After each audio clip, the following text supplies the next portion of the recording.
சுரக்காய் செடிக்காக பந்தல் அமைக்க போகிறோம். அந்த பந்தல் வந்து ஒரு அடியிலிருந்து இன்னொரு அடிக்கு எத்தனை அடி நம்ம கேப் விடுறோம், கிழக்கு மேற்கு வடக்கு தெற்கு இது எத்தனை அடி விட்டு நம்ம எவ்வளோ நடுறோம் அப்படின்றது தான் இந்த வீடியோ. நம்ம வீடியோ யாரும் ஸ்கிப் பண்ணாமல் ஃபுல் வீடியோ பாருங்கள். பிடிச்சிருந்தா ஒரு லைக்கை போட்டு சப்ஸ்கிரைப் பட்டனையும் தட்டி விட்ருங்க. வாங்க வீடியோக்குள்ளே போயிடலாம். ஃபஸ்ட்டு இந்த மாதிரி கூட்டம் போட்டுக்கணுங்க. ஒரு இடத்துல ஏதாவது ஒரு இடத்துல கார்னரில் இப்போ செடி இருக்கக்கூடிய கார்னரில் ஏதோ ஒரு இடத்துல இந்த மாதிரி கூட்டம் போடணும். ஃபஸ்ட்டு நல்லா ஆழமாக கூட்டம் போட்டு ஒரு மரத்தை நட்டுறணும்.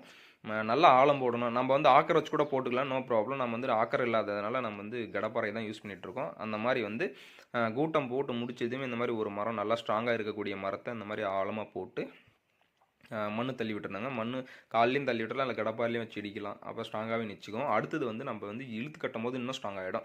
இப்போ வந்து நாங்கள் வடக்கு தெற்கு நடிட்டுருக்கோம். அந்த வடக்கு தெற்கு வந்து பார்த்திங்கன்னா 7 அடிக்கு வச்சுட்ருக்கு. அந்த அளவு பிடிச்சி வச்சுருக்கோம் பார்த்தா அந்த மூங்கையில் அது வந்து 7 அடி. இப்படி இந்த லைன் ஃபுல்லுமே 7 அடி 7 அடி தான் வச்சுருக்கு வடக்கு தெற்கு. அந்த ஓசு போதுங்களா அந்த ஏரியா